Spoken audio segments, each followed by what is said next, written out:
right, let me know if you can hear me. Oh, that's the thumbs up? Yo, so check it out. I listened to that Joe Budden podcast, you know what I'm saying? Yo, you know what? I should be screen recording this. One day this might be cool, man, you know what I mean? To look back on and laugh, especially if things change, you know what I'm saying? But I listened to the Joe Budden podcast, you know what I mean? I ain't gonna hold y'all up. I can agree with some of the stuff that he said, and I definitely disagree with some of the stuff that he said, you know what I mean? Like, for one, I don't think that when he said that M don't have no content, how did that make you feel? Over the last decade, M hasn't dropped any content. He just been rhyming words. Do you feel like, you know what I'm saying, that that's the real, or is that how y'all feel out there? Because me, I'm a recovering alcoholic. You know what I'm saying? I'm a recovering alcoholic. I go to AA meetings sometimes, you know, when I got the time. They got a 12-step program, you know what I mean? It's a bunch of things going on in that world of just recovery that Eminem has covered over the past 10 years since his sobriety that definitely spoke to me. That's content to me. There's plenty of songs that I felt like he was speaking directly to me. You know what I'm saying? He wasn't rhyming a bunch of words for no that meant nothing. He was speaking to me. So I disagree with Joey on that one. You know what I'm saying? I disagree with him on that. Like, real talk. You see what I'm saying? There's some things that I agree with what Joe said. Hold on, man. I can't see shit. There's some shit that I agree with. You know what I'm saying? Like, when Joe said he left, he exit stage right, I was happy. I was happy that he admitted that. You know what I mean? Because a lot of things, I just respectfully try to just stay out of giving up too much information that I believe that should be shared with you from the horse's mouth. See what I'm saying? So when he said he dipped out of the situation, I was happy about that because now we could talk about, you know, Shady Records invested money into our first album, Welcome to Our House, right? They invested money again into Glass House, right? I got paid. I can't speak for everybody else. There's a lot of people involved when you do an album. You know what I'm saying? Like, there's a lot of people involved when you're making an album. You got producers, you got artwork, you got engineers, you got, you know, A&Rs, you got features, you might be paying live musicians. There's a lot of people. I can't speak for whoever, what they got paid or didn't get paid. I got paid. So let's put that to bed. Let's put the narrative that Shady didn't pay the group. Well, I know I got paid. See what I'm saying? So that's one. But I'm glad he said that he dipped off, because my original point is, now we can talk about certain stuff.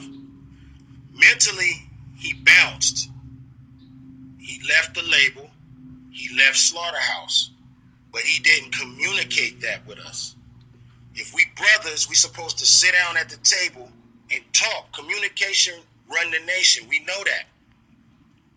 We supposed to sit down and talk. Because if you don't let us know that you out mentally, you in a space where this ain't working for me no more, and you disappear, we still thinking that it's still a group. We still thinking that there's a chance that the album is still coming out.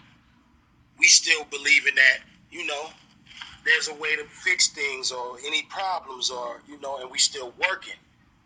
You know what I'm saying? We still flying out to Detroit, flying to New York.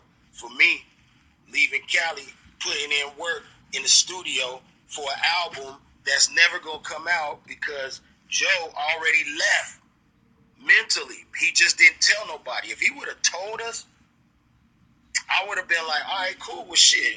No need for me to go flying out to Detroit and to New York and having all these meetings and conference calls and doing all this shit, trying to make sure that the ball is moving on Slaughterhouse, Glass House, whatever. There's no need. He's not in. He's not feeling it. Cool. But he didn't do that. And I'm glad he admitted that. You know what I'm saying?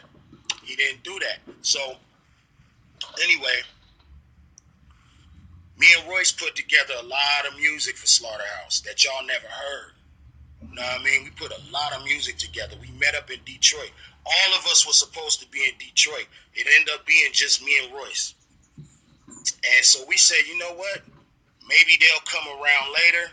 We about to just go ahead and dig in, and we put together a bunch of records that we could potentially add to Glass House because Glass House was getting dated, and a bunch of records that we could use for potential EPs or mixtapes just to give y'all music. We put that work in the dead of winter. You know what I'm saying? In Heaven Studios, working all night, round the clock. You know what I mean? Away from my crib. And that's the thing. It's like I'm working round the clock, but my guy, he not mentally invested no more. You feel me? So since he not mentally invested no more, it's kind of hard. We not getting nowhere. You know what I'm saying? Hold on, man. This phone wildin', man. Hold on. Yeah. So anyway, I'm glad that he admitted that because communication is key. You know what I'm saying? Communication is key. Hold on, man. Wow.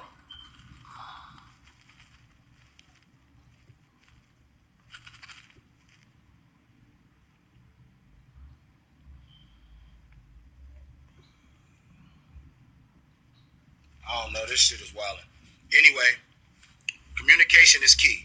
You know what I'm saying? So I'm real glad that he admitted that. You know what I mean? Because that lets you know that there was no communication. You feel me? And I agreed with him on that. And he even said, by his own admission too, that we felt like he should have told us sooner. That's real talk. You know what I mean? That's real talk. He should have told us sooner. You feel me? What else? I'm also glad that he admitted. I'm also glad that he admitted that he had been feeling a certain way about him. I'm glad that he admitted that he was feeling a certain way about him for a while. You know why? Because y'all was coming at me, not just y'all, but certain people. Y'all was coming at me. A lot of people was coming at me saying, "Yo, why you taking up for M? You caping for M.